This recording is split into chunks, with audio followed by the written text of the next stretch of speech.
Hello friends, welcome to another video of our channel, The Be Biological with Sachin Poonia. I hope आप enjoy कर रहे होगे अपने corona days को, फैमिली के साथ टाइम स्पेंड कर रहे होगे और थोड़ा बहुत पढ़ भी रहे होगे। तो थोड़ा थोड़ा पढ़ते रहो, अपने आप ज़्यादा जाता है, ठीक है। अब आपका चैप्टर जो है वो है 18 chapter body fluid and circulation. और जो बच्चे ये पढ़ रहे हैं मैं उनको बता दूं कि हमने चैप्टर 1 से भी स्टार्टिंग कर रखी है और आज हमने चैप्टर 2 भी स्टार्ट कर दिया है। तो आप अगर स्कूल में आपके स्टार्टिंग से चैप्टर शुरू हो रखे हैं तो वहाँ जाके भी पढ़ सकते हो, मतलब दूसरी वीडियोस को भी देख सकते हो और अपने या किसी दोस्त को भेज सकते हो जिसके दूसरे स्कूल में दूसरा सिलेबस चल रहा होगा। तो शुरू करते हैं बॉडी फ्लूइड एंड सर्कुलेशन से। आप 10th क्लास करके आए ही हो तो आपने वहाँ पे पढ़ा होगा ब्लड क्या होता है, लिम्फ क्या होता है, सर्कुलेटरी पाथवेज क्या होते हैं, ड्रग सर्कुलेशन क्या होता है। ये सारी चीज़ें आप वहाँ पढ़ के आए हो, ठीक है। इन्हीं चीज़ों को हम थोड़ा सा एक्सटेंड करके पढ़ेंगे, बाकी सब सेम रहेगा। तो चलिए कर लेते हैं थोड़ा सा मैग्नीफाई। चैप्टर की शक्ल तो आपने देख ली है कौन सा पढ़ रहे हैं। अब आ जाते हैं अपने टॉपिक पे। You have learn that all living cell have to be provide with nutrient. पता होगा हर एक सेल को न्यूट्रिएंट चाहिए, न्यूट्रिशन चाहिए, O2 and other essential substance. Also the waste of harmful substances produce have to be remove continuously for healthy functioning of the body. और जो आपकी body के अंदर कचरा होता है भाई, उसको भी टाइमली निकालना ज़रूरी होता है, ठीक है। अब उसको निकालने के लिए आपको चाहिए transportation system. It is therefore essential to have efficient mechanism for the movement of these substance to the cell and from the cell. देखो जो ट्रांसपोर्टेशन सिस्टम है वो करेगा क्या, वो चीज़ों को इधर से उधर शिफ्ट करेगा, ठीक है। अब सेल के अंदर सारा मेटाबॉलिज्म होता है। अब सेल के अंदर ऑक्सीजन जाएगी तो वहाँ तक ऑक्सीजन लेके जानी है। वहाँ पे जब ब्रेकडाउन होगा तो वेस्ट मटेरियल जनरेट होंगे, कुछ सेल खुद मर जाती हैं, डिकम्पोज हो जाती हैं। तो वहाँ से जो सारा वेस्ट है और जो वहाँ की रिक्वायरमेंट है वो सारा सामान भेजने का और मंगाने का काम जो रहेगा वो करेगा बॉडी का कोई ट्रांसपोर्टेटरी सिस्टम, ठीक है। तो वही कौन रहेगा आपका, वो चैप्टर के अंदर पढ़ेंगे। Different group of animal have evolve different method for this transport. भाई हर एक ऑर्गेनिज्म के अपने पर्सनल इश्यूज़ हैं, अपने अपना बना रखा है। सिंपल ऑर्गेनिज्म लाइक स्पंज, जब स्पंज जो होती हैं पूरी बॉडी के अंदर स्पिक्यूल्स वगैरह होते हैं, खाली जगह होती है, इधर से उधर पानी भागता है, उस पानी के साथ जो सामान लाना होता है वो आ जाता है, जो भेजना होता है वो चला जाता है, एक रनिंग वाटर होता है। सिलेंट्रेट हैं, circulate water from their surrounding through their body cavity to facilitate these cells exchange the substance. तो ये सारी चीज़ें अभी आप टेंशन ना लो, जब आप पढ़ो क्लासिफिकेशन वहाँ पे सब कुछ क्लियर हो जाएगा आपका। More complex organism use special fluid with their body to transport such material. और थोड़े एडवांस ऑर्गेनिज्म हैं वो तो एक खास टाइप का फ्लूइड का इस्तेमाल करते हैं इन सब कामों के लिए, जैसे कि ब्लड।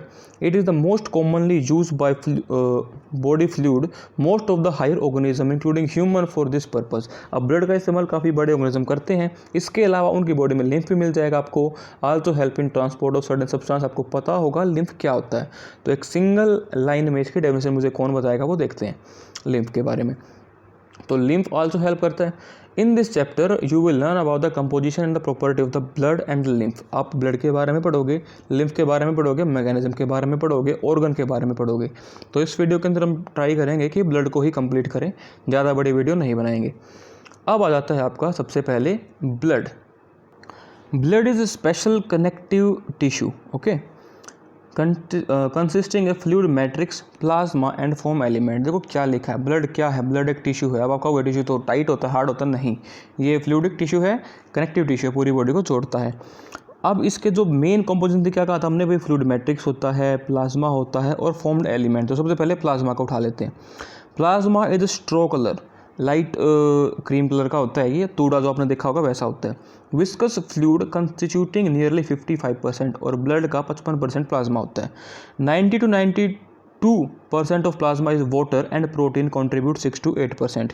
90-92% ये प्लाज्मा पानी से बना होता है, बाकी इसके अंदर 6 से 8% प्रोटीन होते हैं।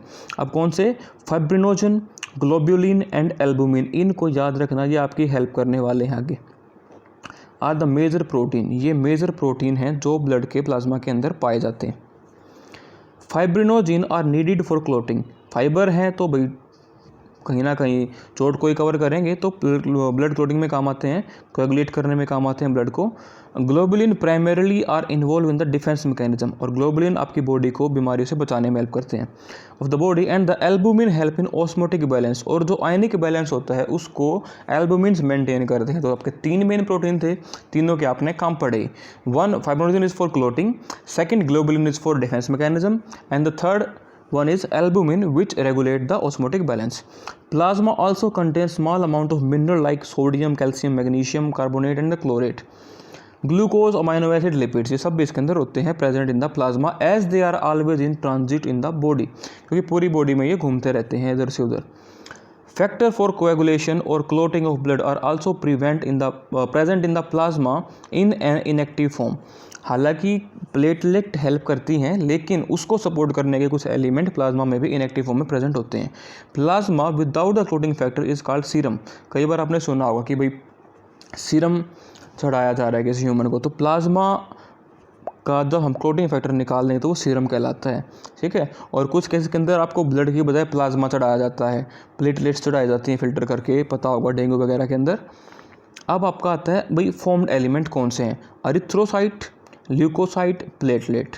आरबीसी, डब्ल्यूबीसी और थ्रोम्बोसाइट भी बोलते हैं प्लेटलेट्स को.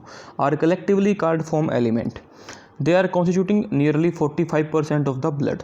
50% के करीब आपका प्लाज्मा था, 50-55, बाकी 45 फॉर्म एलिमेंट. सबसे पहले अरिथ्रोसाइट, आरबीसी भी इनको बोलते हैं, सबसे ज़्यादा पाई जाती है, मोस्ट अबेंडेंट है. एक हेल्दी ह्यूमन के अंदर लगभग 5 मिलियन क्या होती हैं आपकी आरबीसी होती हैं पर क्यूबिक मिलीमीटर में. ओके, वॉल्यूम के हिसाब से. RBC are formed in red bone marrow. कहाँ बनती है? रेड बोन मैरो में. अब बोन मैरो कहाँ आती है? जो आपकी लॉन्ग्स बोन है, लॉन्ग जो बोन्स होती है ना, उनके थोड़ा सा पीछे की तरफ, थाई वगैरह की जो बोन होती हैं. RBC are devoid of nucleus. Nucleus नहीं होता है इनके अंदर in most of the mammal. ठीक है, काफ़ी सारे मैमल के अंदर. और ये बाई कनकेव शेप की होती हैं. बाई कनकेव बोले तो अगर ये आपका कनकेव है तो इधर से भी कनकेव. ठीक है, हालांकि ऐसे नहीं होती, वो इस तरीके की होती हैं. ठीक है, डायग्राम मिल जाएगा, देख लेंगे. They have a red colour iron containing complex protein, जो हम रेस्पिरेशन वाले चैप्टर में पढ़ चुके हैं. आयरन होता है हीमोग्लोबिन के अंदर. Hence the colour and the name of this cell, और इसीलिए इनका नाम रेड पड़ गया, red blood cell. A healthy individual have 12 to 16 gram of haemoglobin in every 100 ml. अब जब आप काउंट करवाते हो ना कि भाई आपके अंदर 12 ग्राम खून है, 13 ग्राम खून है, 14 ग्राम खून है, तो वो एक्चुअल में आप खून या ब्लड काउंट नहीं करवाते, आप HB काउंट करवाते हो, वो भी 100 ml ब्लड के अंदर.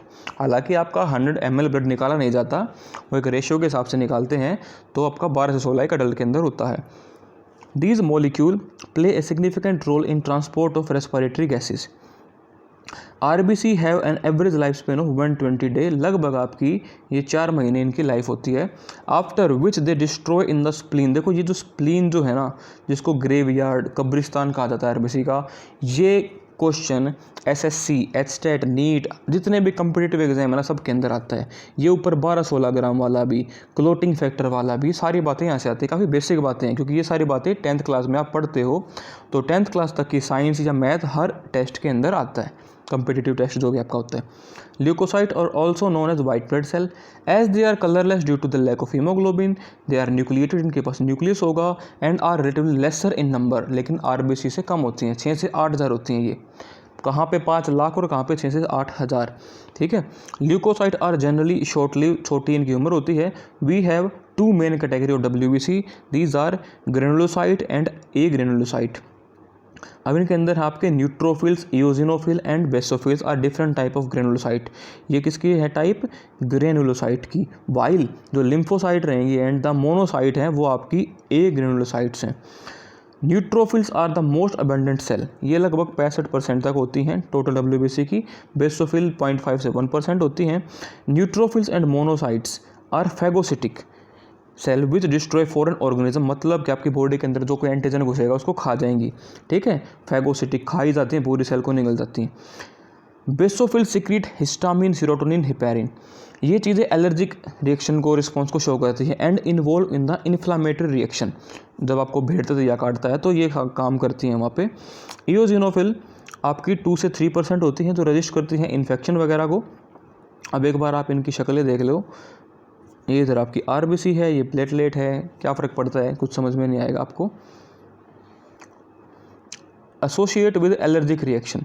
Lymphocytes are the 2 major. अब ये आपकी मेन फाइटिंग है, सोल्जर्स आपकी बॉडी के, बी और टी लिम्फोसाइट. ओके, ये दोनों क्या करते हैं? इम्यून रिस्पॉन्स आपकी बॉडी का मेंटेन रखते हैं. जब भी आप बीमार होते हो तो यही आपकी बॉडी को बचाते हैं. अब इन सब के बाद आता है आपका last but not the least platelets, इनको थ्रोम्बोसाइट भी बोलते हैं। और सेल फ्रेगमेंट, ये सेल के टुकड़े हैं प्रोड्यूस्ड फ्रॉम मेगा कैरियोसाइट्स, जो मेगा कैरियोसाइट मतलब कि जो स्पेशल सेल्स हैं ना बोन मैरो के अंदर, उनके टुकड़े हैं ये।